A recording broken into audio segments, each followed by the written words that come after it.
Hey everybody, Scout Crafty here again, TGIF. Thank God it's Friday. We got a nice weekend coming up. Everything's going well. Had a fantastic time yesterday at the tool meet, the Long Island tool meet. It started off, and to give you a little bit of a backstory, growing up when I was a young man, I wasn't part of the cool kids, you know.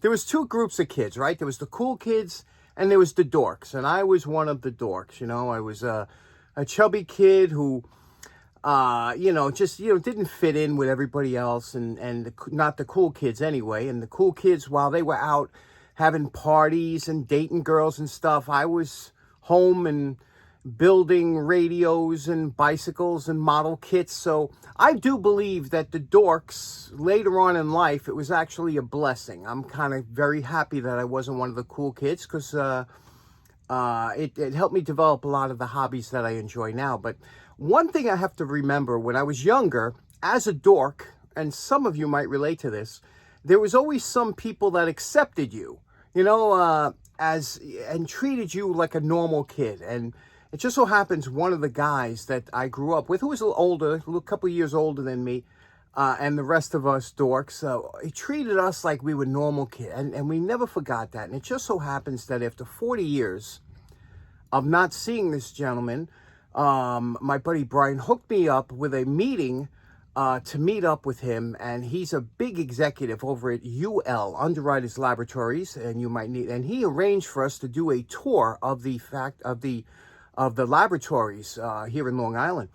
It was absolutely fantastic, and the tour, I mean, it's amazing what they do over there at UL, but he's a big wig now over there, and it's so nice to see somebody do so well that you looked up to as like a role model as a kid, and he the guy's doing fantastic. But the best part of it is not only is he like a big wig in the industry world, but he also is a really expert woodworker. So it was just great to meet up with him after 40 years and went on this tour. And then we went to the Long Island Tool Show, where, I mean, it's just nothing better than that. I mean, just, you can't imagine a nicer group of people. Special thanks to anybody who came out to visit and say hello. I shot some footage. Let's take a look real quick at that.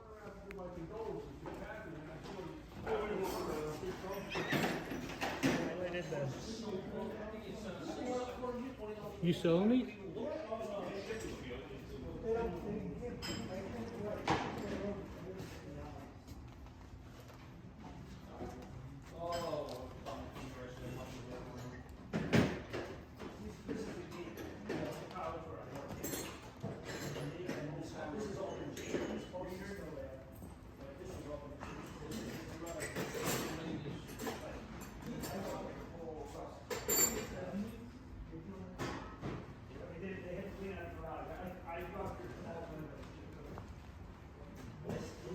How are you, sir?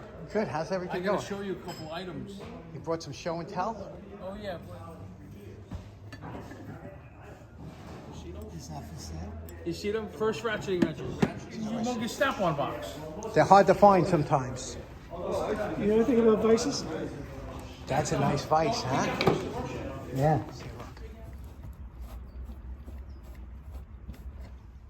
Now, Mike the Fireman always brings in some interesting show and tell. Check out these offset pliers, and guess who makes them? H.D. Smith. I don't have, Wow,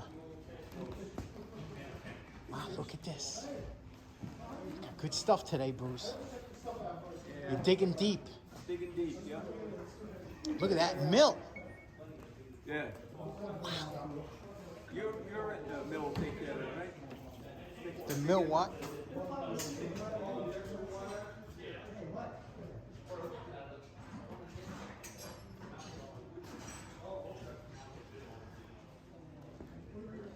Did you look around? You find anything?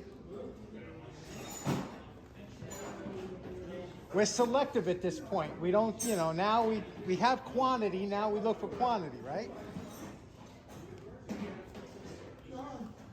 Yes.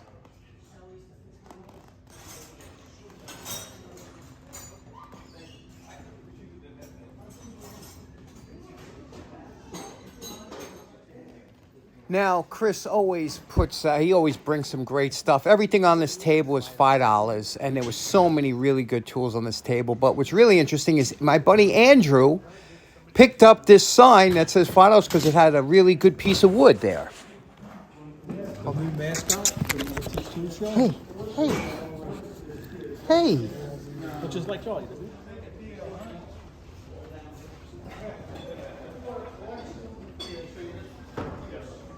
Mike, How are you? How are you doing? everybody's waiting for you to come in. Oh my God.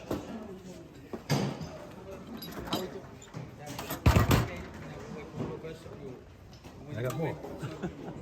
Kent brought this Albright chuck. Not enough room, Mike. I can move down a little more.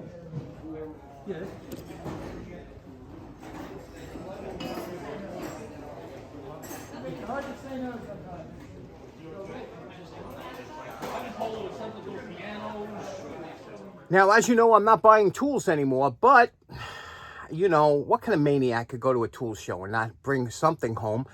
I say it that I don't buy tools anymore. I buy items to show on the program, you know, items to restore. So it's not so much for me, but it's for the program, if you know what I mean. And so I will show you on Monday what I picked up. I'm sure you picked out a couple things that I was showing there. It was only a few minutes of footage, but I do have some old footage on the phone. First of all, I was at the supermarket the other day, and buying eggs. And I was looking through these eggs, and one of these eggs that was in the carton, I think came from a goose. I've never seen, there's large, extra large jumbo. Look at the size of this egg and tell me what you think.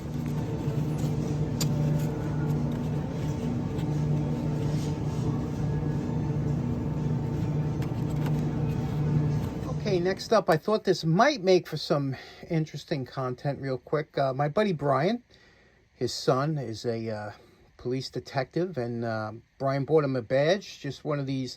These are kind of courtesy badges, and they bring them around or whatever. And now what happened was the actual number, his badge number, is under this tape here. And when they put the badge number on, they buff it out. And when they buffed it out, they took off some of the finish. Now, this is a 24 karat gold finish that is on it's a brass badge, and they gold plate it.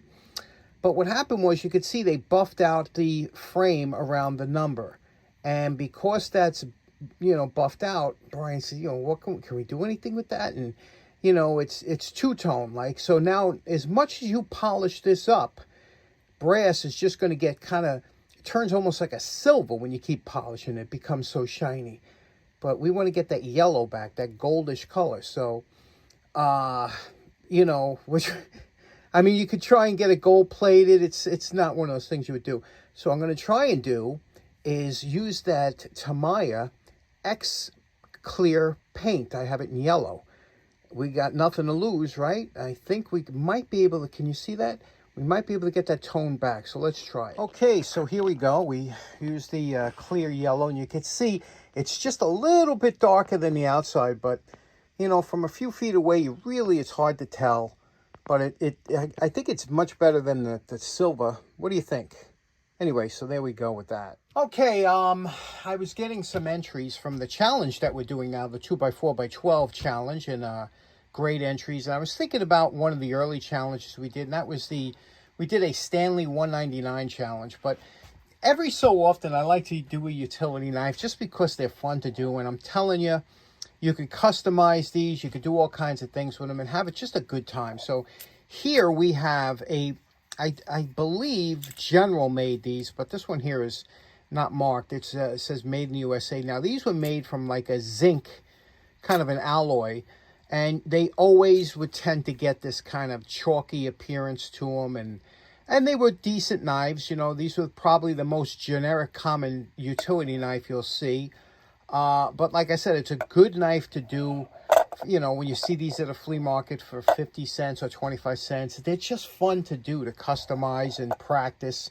I want to do that today. So what do you say we take this apart, see what we can do with it, see what it looks like now, and I'll show you how we can make this look really nice. First thing you're going to do is we'll take it apart, and it's always funny. even if the blades are new in here, a lot of times they used to get rusted like these are. So we'll just wrap these up in cardboard and tape and throw these away so that nobody gets stuck. And especially we don't get stuck. And you can see what the inside looks like. No surprises. Okay, now your first instinct might be to take this over to the wire brush and go over it. And the wire brush would do a job, but it'll leave a lot of scratches because the zinc is traditionally a kind of a softer metal. And it will leave scratches in there. And worst case scenario, it'll give you orange peel, which is a kind of a surface that the wire brush gives when you use it on aluminum or softer materials.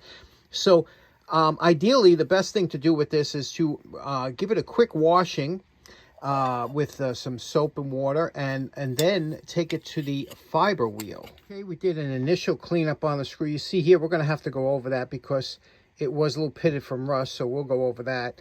Over here, you can see we did, especially around this area, it's hard to get in there with the fiber wheel. So we just used a little bit of a Brillo, like a household scrubbing pad. And we've got the rust out of the inside again with that pad. Now we'll go to the fiber wheel, and I'll show you how nice the fiber wheel works on this.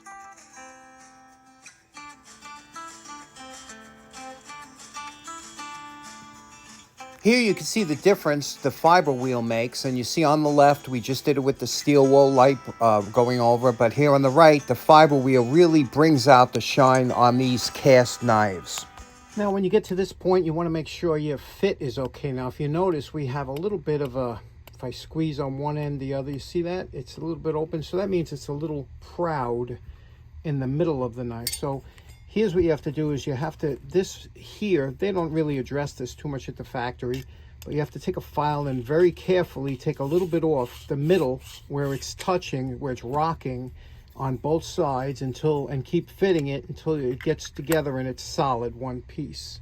So that after you do that, then you have to decide on, you know, here's your lines of the knife. How do you want to address this that you can, and again, when you polish it up, you start to see all these minute scratches and everything and imperfections that you didn't see with the patina on there. So, but we're coming along nicely. Okay, you know my favorite part. Remember what this utility knife looked like before we started. And we're calling this project done. You can see what we did here. We did a little bit of jeweling on here. Kept the top polished chrome here, or, you know, polished up nicely. A little jeweling on this side, a little blue on this side here. Now, I again, with this paint, you know, I flooded it in there, but I developed a little bit, I guess because I had over the heat, a little bit of bubbles on here. But I want to engrave that with Scoutcraft when we go up into the attic. And but you can see we just did some just hand jeweling on here, and it's a nice looking presentable knife now. But this again is all just practice, and it's especially difficult to do jeweling when you have a compound curved surface. And I'll show you, I bought a tool at the show to help us do better at the next time we do it. But there we go. What do you think? This one's in the can, a little bling bling. Okay, so in closing, I know a lot of you are still, you've waited to the last minute. This is actually officially the last minute if you're going to do the car challenge, because you do have to wait for paint to dry. How many times we've had the Pinewood Derby where kids would come in and the paint would still be tacky or wet because they just did it the night before. But you still have a week to get it done, more than enough time. We got a bunch of entries in, all beautiful cars, all really nice. Looks, everybody had such a good time doing this. I know you will too if you get down the basement. Have all the entries in to me by the 1st. No entries after the 1st, please. And on the 3rd, I'll have the video up of everybody's entries. Again, special thanks to anybody that showed up at the meeting last night. I'll have Monday. I'll show you what I picked up. Thanks so much for tuning in. Hope you have a great weekend. Take care now. Bye-bye.